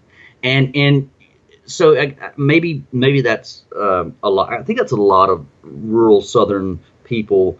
I think that's a thing they have, is that there's this, you come from places of poverty. So, where there's poverty, there's crime. There's things like, alcoholism and drug addiction. But there's also somehow this deep-seated spirituality. And so it's a constant struggle, not just for me, but this was me. Troubled Waters was me dealing with that, saying that I had done enough, I had seen enough, I had had enough, I was over myself, and I was done with me. And so just, kind of the line of the song, "If heaven is a home, then I'm a refugee," was kind of me saying, I know what I should be doing, but I'm a little bit of a runaway, So, take me down to the river and let your troubled waters wash over me. It was just me kind of, I guess it was, lyrically, it was me cleansing. It was like a cleansing. It was like a spiritual cleansing. I needed to kind of say some of those things, the problem for me, I guess, that I've said this before, I think, that I just, in your teens and 20s, when you're looking up to your heroes, and I don't think anybody, I personally never tried to emulate anyone. I just identified with those, with I would read, stuff about Waylon Jennings or Johnny Cash, Hank Williams, and I didn't go, oh, I'm going to do that. I would go, oh, somebody else has done it. Oh, somebody else has been through this, so I'm not alone. And so, for me, the problem, though, was that I ended up going to rehab, getting cleaned up, and instead of romantically dying in the back of a Cadillac, I outlived it, and now my body is going, hey, you fucked up. Listen, your knees are bad. Your back's gonna hurt, and you're gonna have. And let's not talk about the internal damage you probably did. So it's that I guess that song is me just kind of dealing with the fact that I outlived my expectations, and so again, it's a moral tightrope. So I could fall on one side or the other. You never know. One day, who knows? I may do a gospel record like Johnny Cash used, or Elvis, or who knows? But yeah, the short answer is that song is just me dealing with that internal struggle, and then like I said, having had the experience of the disembodied choir, and then the flood coming through and washing that place out, and it was like, man, I need to do something with that. And that line, the first line, "I'm tired of this whiskey and sick of the pills, and these women ain't no good for me," had been in my head forever. So it just happened. It was just right. It was one of those songs that 10 minutes later it was done.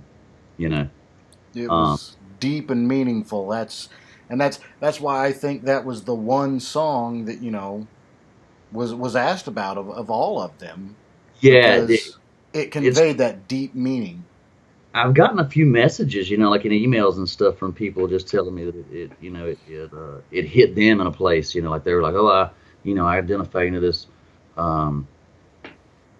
They identify with certain things, like the one guy was really stuck on the line that I never knew sorrow until I was homesick for a place I'd never been to, and that came from me just being a bit of a never having felt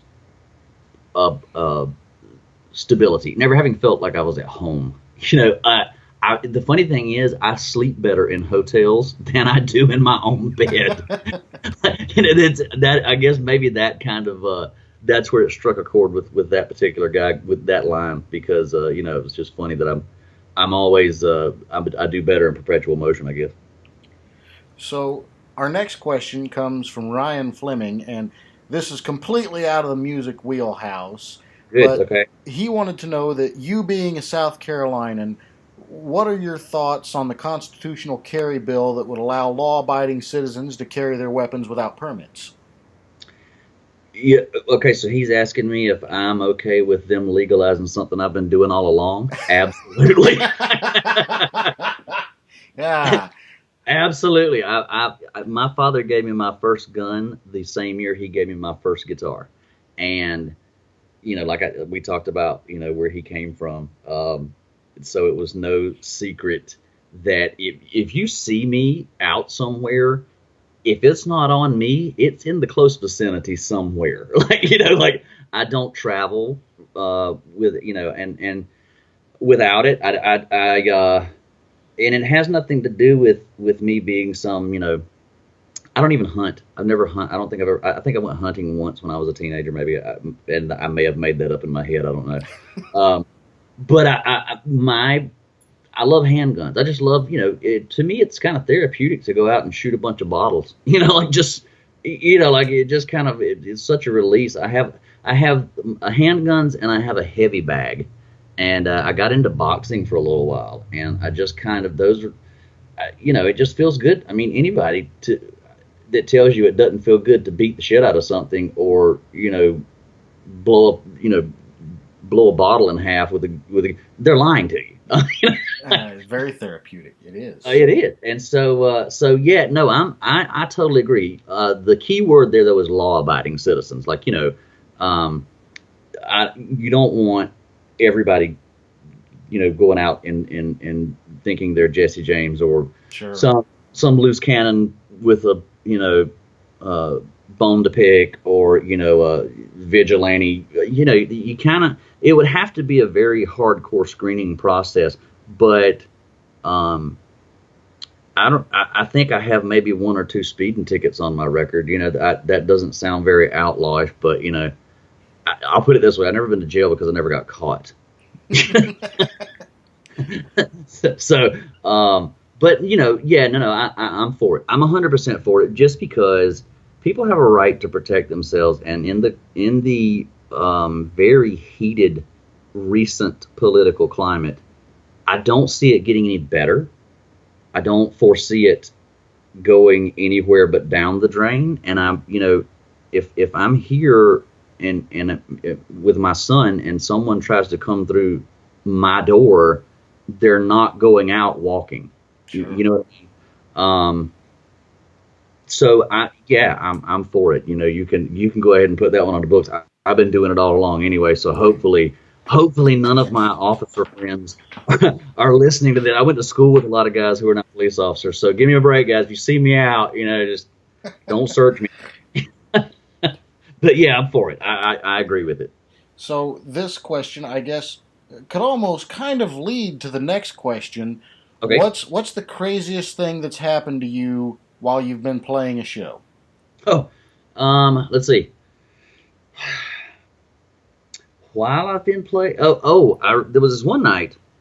I walk up, and I don't have a band together anymore. I'm doing solo acoustic tour now, shows. Just because it's so hard to get. At the time, I had a 6-piece band, and it's really hard to get that many people in the same building, much less on the same page. Sure. And paid and able to travel, and they have families and they have day jobs. It's just kind of it's a tricky thing to keep that together and keep that machine running. So I just went solo. But there was one point when that band was together. We were doing a show, and every time we hadn't gone on yet, we were doing sound check. But every time I would touch my guitar and get close to the microphone, I would get shocked, like really bad in the mouth. Oh. And I'm like, what the hell is going on? Like, I couldn't figure out. And so I look over at my guitar player and I was like, I just got shocked. Touch my string. He's like, fuck you.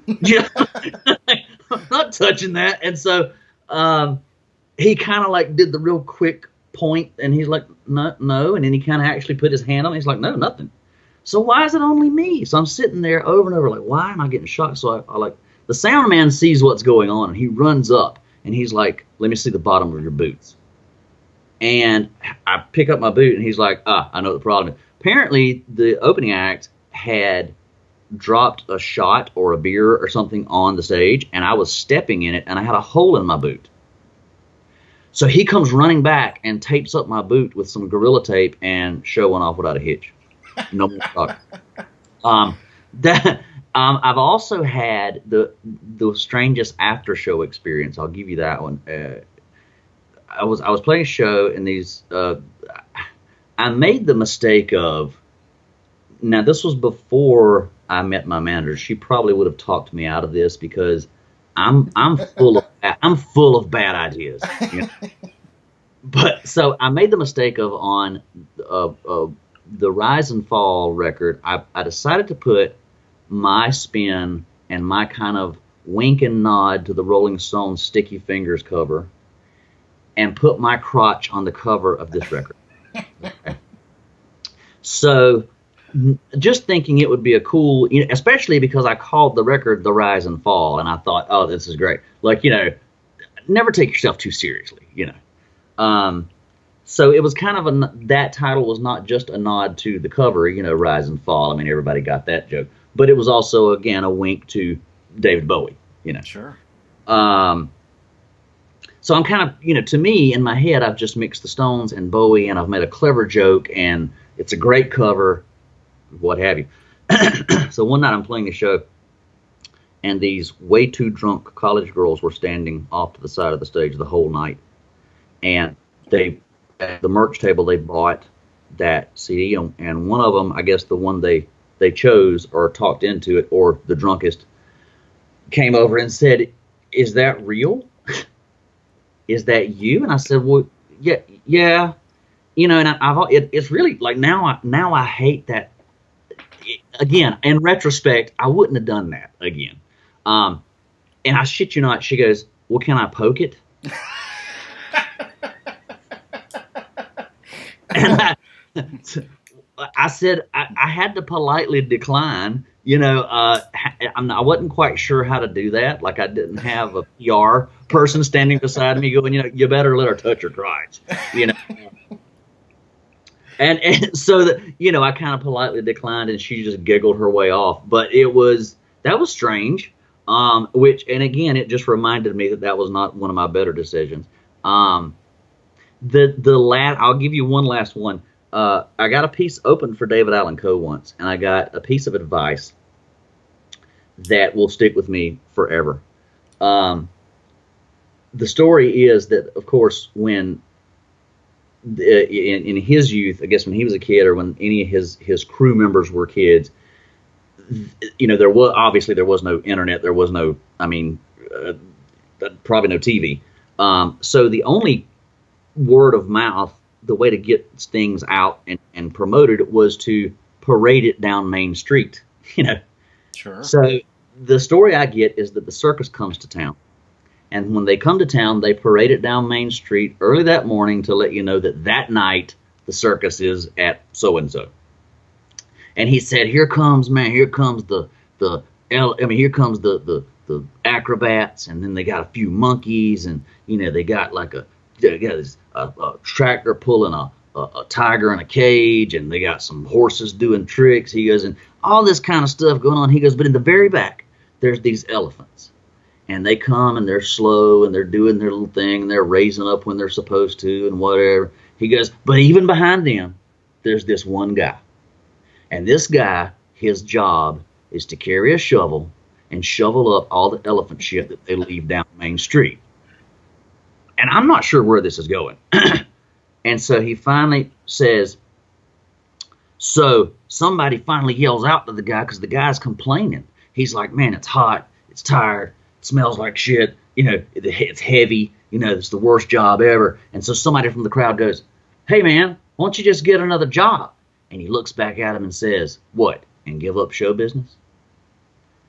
That's my David Allen Coe advice right there. That's awesome. But it totally sums up, the entertainment industry. Like, it's like, what, yeah, I'm shoveling elephant shit, but hey, I'm sleeping until noon. Maybe that but those are my three top ones right there. Yeah. So, what's coming up next for you? I have a new record coming out. In fact, I'm shooting a video for it as we speak. I directed the Another Heart video myself, and so I guess I did it well enough that my manager was like, "Well, go ahead and do the next one," And I asked her, I said, "Listen, I got all these ideas. I got, and she'll tell you that at any point in time, the worst possible thing you can hear is me saying, 'Hear me out.'" that could go either way. But I had this concept, and I went to her, and she goes, "Yeah, go for it, shoot it." And then that concept changed about 4 times, which is just my usual MO.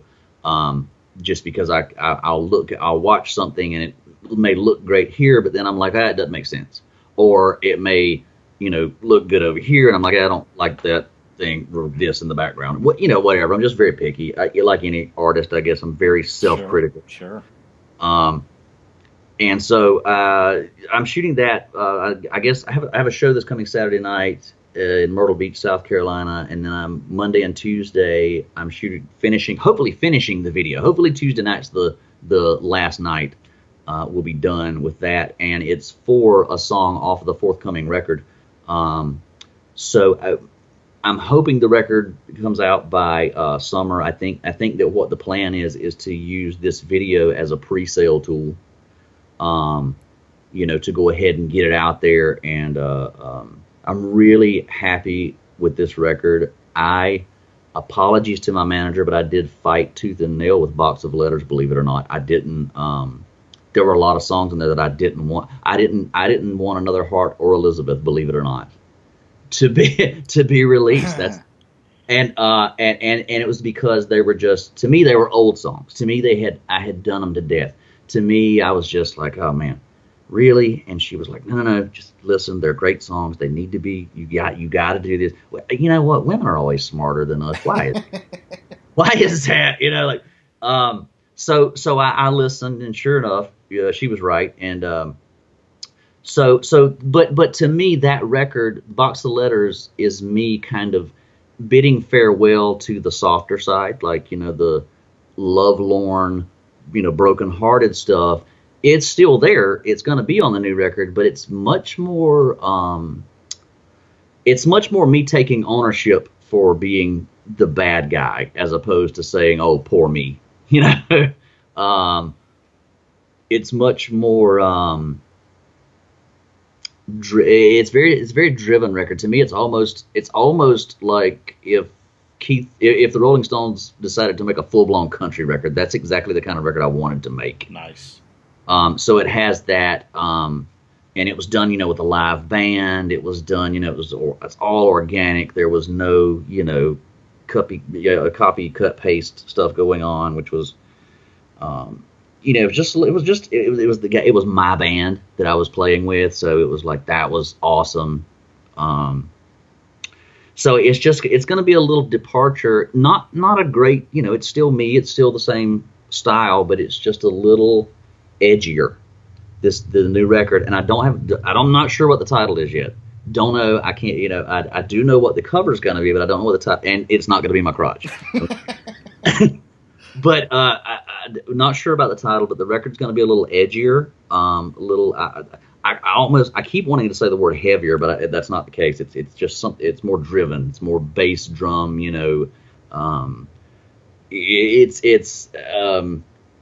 It's the record I wanted to start with, and my manager's like, no, let's step in the pond before we jump in the ocean, And again, I fought her tooth and nail on Box of Letters, but I'm glad that she won because it really kind of was the precursor to what's coming, and it helped, reach a lot of people that I was blown away when the response to Elizabeth in Another Heart. I was just like, really? Like, because to me, again, to the person who paints the painting, I guess to them, it's like, well, all I did was put some colors together, but then you got the people, you don't think about the people that come to the gallery to see it that have never seen it, Yep. And that's kind of where I am. I'm always in the forest and I can't, the trees are all in my face. And so it really helps me having someone who can float above the forest and go, nope, turn this way. Yeah, nope, you need to go that way. That's very helpful for me because I can never see past the trees. I'm always the person who, if I had done this record on my own, Box of Letters would have never seen the light of day. That's the truth. So you guys thank Missy Davis Jones if you enjoy that record. You thank her because she was the one who said, no, this is happening. We went to Nashville and she said, we're gonna do Elizabeth as the first single. Now keep in mind, I had fought to not have it on the record. And then, she had to sell me on the idea to make it a duet because when I recorded that song years ago, and it was just me singing the whole thing. And she's like, but here's the thing. We're going to change it around, and we're going to give Elizabeth a voice of her own. So instead of being the poor you, it's going to be like she's like, stabbing you with those lyrics. And I'm like, oh, okay. I didn't know how to take that because I had never envisioned that myself. Let's give it a shot. So we did. And then she says, we're going to Nashville in September for the AMAs. And while we're there, I've got it set up that you're going to shoot this video. And I was like, no way. Again, digging into my heels, didn't want that to be the first single. And so then she's like, well, you get Erie to be in it. And you can, and you can, we'll find the shittiest looking, bar, we can find. And then here's where she sold me. She wanted it to look like an old episode of Hee Haw, so I was like, oh, so can we put Stephanie in like a big bouffant and like a dress that looks like a 1960s prom dress, and I can wear like a tuxedo shirt and she's like, absolutely. And I was like, okay, I'm sold. Let's do it. And if you watch that video closely, there's even like a gold mannequin with a lampshade on her head over my left shoulder. It's really trashy. The more you watch it, now that I've told you that, you're going to go, oh, God, yeah, that's trash. Maybe I shouldn't have said anything. But no, Mick Leonardi directed that. And it was a really cool video. I mean, I still watch it, and I love that video. The only thing that I didn't like, the only part that I was upset about was that I cannot play pool worth a shit, right? However, for whatever reason, Mick was like, hey, you and Erie just play some pool, and I'll just get some shots of that. I won, okay? Now, I don't care what anybody else tells you happened that day. I won that game, but the only shot you see is me. I think there's one shot of me chalking up the cue, and then there's one shot of Erie walking around the table, and that's it. And I'm like, wait a minute. The one time I was good at pool, and it's not on film. Are you kidding? And all those cameras around recording the whole thing? Yeah. So of course that's the way it goes. But you sacrifice. So that was a real treat, was having Erie and his girlfriend Mel, who is such a unique and wonderful person.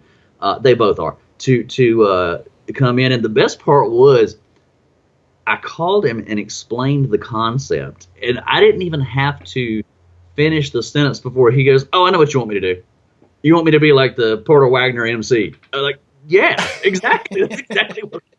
So he shows up with this great jacket, and the whole 9 yards, and does the whole intro thing. It's perfect. It was just, it couldn't have been better. A lot of fun. And again, I watched it and saw how fast the views went, and I was like amazed again. And I had to kind of, bow down to Missy and say, "You were right." You were right again.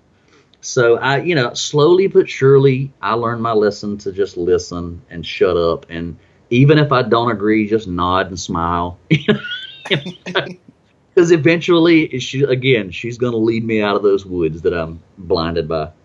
But yeah, so the future, I want to, this record hopefully will be out by midsummer, I'm thinking, or at least the pre-sale will start then. Um, the holdup right now is some of it is me. In fact, because the video, since I'm directing it, it's got to be finished before the record. And the funny part is, I still got to go sing the song.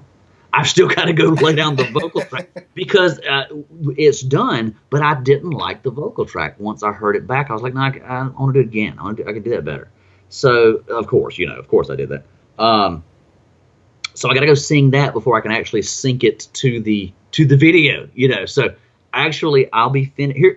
Let me rephrase what I said earlier. I'll be finished with the actresses and the rest of the crew this coming Tuesday, hopefully. But my performance footage will be shot at some other location on some other date, and edited in, here and there. So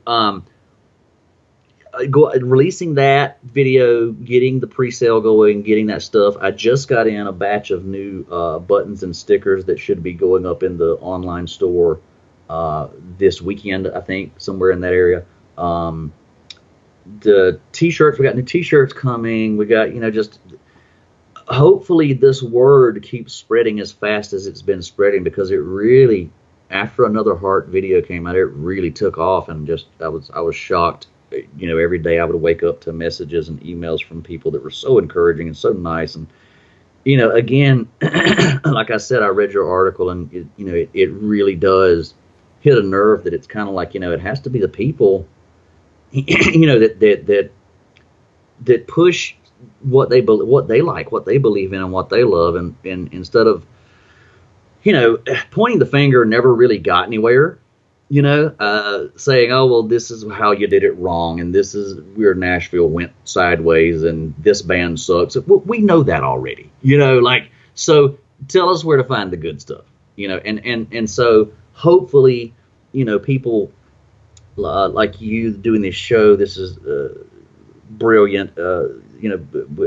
People like Amanda and John and Samuel starting the JSB fan page. I mean, I just couldn't be more pleased with the way things are going right now. It's steadily picking up, speed, and hopefully it stays that way.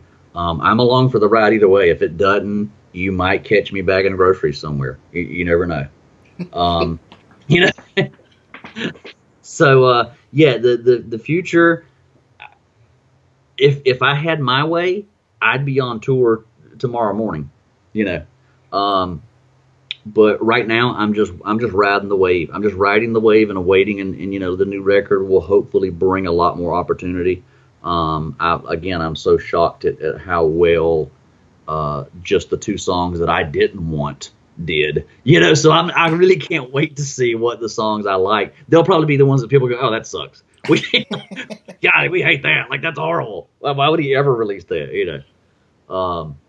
But so yeah, I'm just hopeful, and I'm thankful that people are paying attention, and I hope that continues. Well, we're definitely going to keep an eye out for that. All you listeners do the same. Follow him on Facebook, James Scott Bullard, the fan group, Pretty Fucked Up James Scott Bullard fans. I'm sorry about that.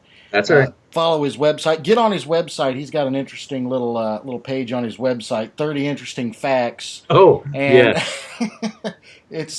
It's quite interesting to read through those. Some of them are pretty humorous. So they are, and they're all true. Oddly enough, they're all true. I'll say to my memory, they're all true. I have a friend who used to roadie for me, and he would tell me things, and I'd be like, I didn't do that, and then I'd think about it later. And go, you know what? Maybe I did do that. Maybe, So, yeah, one of those situations. But yeah, I appreciate your support. I appreciate people that that are sending in emails, and I just want to thank you for doing what you're doing. No problem. I enjoy this. So, do you do Twitter? I don't do Twitter. Do you? You know what? I suck at it. I have one, and I do it once in a while, and I think it's linked to my Instagram. So, it's possible that I do it more than I think I do. Okay, so if you do Twitter, apparently he's on there somewhere, as are we, and maybe he's active, maybe he's not, which is kind of the same way I am. Twitter's just not expressive enough. You can't convey a thought and a real message in 140 characters, so I just avoid it. Yeah, that's me. You know what I mean? Like, obviously, I talk way too much, so that you can imagine how much I type. Like, how am I supposed to reel that in to 40 We characters? we are in that exact same boat. Yeah. So, well, it is what it is. You know what I mean? Uh, but yeah, if you go to my website, there's links to everything I can think of. And There, and you've got quite a few tracks for free on your website as well. I do. You know what I called those? That's another funny story. People really like that collection of songs, and that was, to me, again, that was my throwaways. That was what I called my throwaway pile. And so I said, well, if I'm not gonna, sell them, I might as well just give them away. And people love it. They picked up on it and ran with it. And I still get emails and messages about that, and people say, "Oh man, I really dig this song. Oh, this song meant so much to me." And I'm like, "Really?"